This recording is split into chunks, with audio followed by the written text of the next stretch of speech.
Personal मानना है ये अमेंडमेंट आपकी नए लॉ में हुई है, पर इसको आप पुराने लॉ में भी यूज कर सकते हैं। Let us understand like this.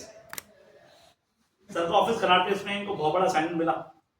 He called me up, he said Nitin तेरे पास सीए कितने हैं? मैंने कहा 4-5 है।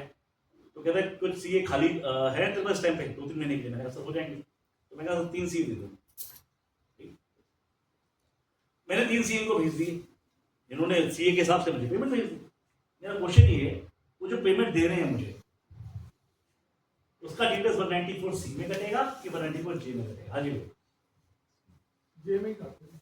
जे में काटते हैं, सी में तो सेकंड में लिखा हुआ जी। Understand this.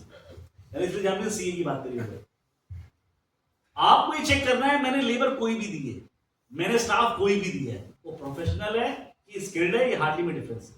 The key was उसका इकोनॉमिक बेनिफिट कौन उठा।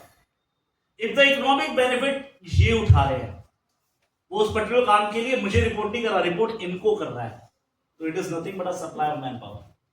पर अगर वो रिपोर्ट मुझे कर रहा है तो इसका मतलब सर ये 194 सी नहीं है। मैं क्यों आपको सर, तो सेम एनालॉजी आप अगर आपके कुछ केस हो यहां पर जो आपके इस साल में अटके हुए हैं, पिछले सालों में अटके हुए हैं, जहां पे झगड़ा आ रहा है कि सप्लाई ऑफ मैन पावर ये कंडीशन पूरी हो रही है, तो आप बोलोगे सर क्योंकि पॉलिसी में कोई चेंज नहीं है, वहां पे अगर आपने बोल दिया सप्लाई ऑफ मैन पावर 194 सी में आएगा, उसकी डेफिनेशन में आएगा, तो यहां पे 194 सी में डिटेल्स करना चाहिए। Are you with me? समझ तो ये क्लैरिफिकेटरी है, क्यूरेटिव नेचर है, this can be used under old law as well.